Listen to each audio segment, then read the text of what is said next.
হ্যাঁ, প্রিয় শিক্ষার্থী বন্ধুরা ও সমাজের সাধারণ মানুষকে অবহিত করার জন্য আমার এই ভিডিও।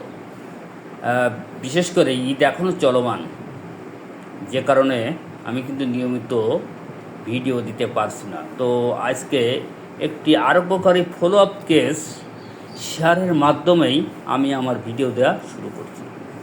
এই যে অথই, বয়স 13 বছর, তার সমস্যা হচ্ছে অ্যাজমা, ভেগ ওয়ার্ডস, মানে অস্পষ্ট কথা।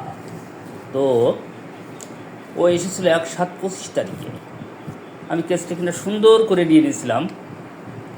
বাচ্চাটা কিন্তু কেমন আরোগ্য, এইচসিআর, সিলি প্যাশেন্ট, গায়ে ঘাম মাঝামাঝি, পানি পিপাসা প্রচুর, ট্রিপল+, সিসিপিই, ঠান্ডার সমস্যা লেগেই আছে, ট্রিপল+, অ্যাপেটাইট, খাওয়া দাওয়া বেশ রুচি আছে, আসিল নাই,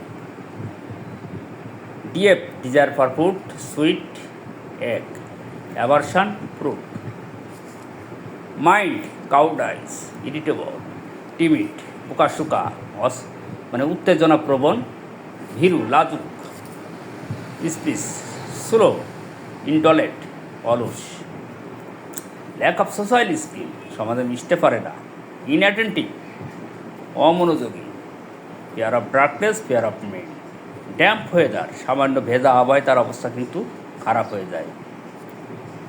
পিপুল see through the gaps between two fingers, 2 আঙুলের ভাগ দিয়ে দর্শন করে। তো বন্ধুরা, এখানে সব কিন্তু ব্রাইটার কার্ভ। তো ব্রাইটার কার্ভকে মনে রাখতে হলে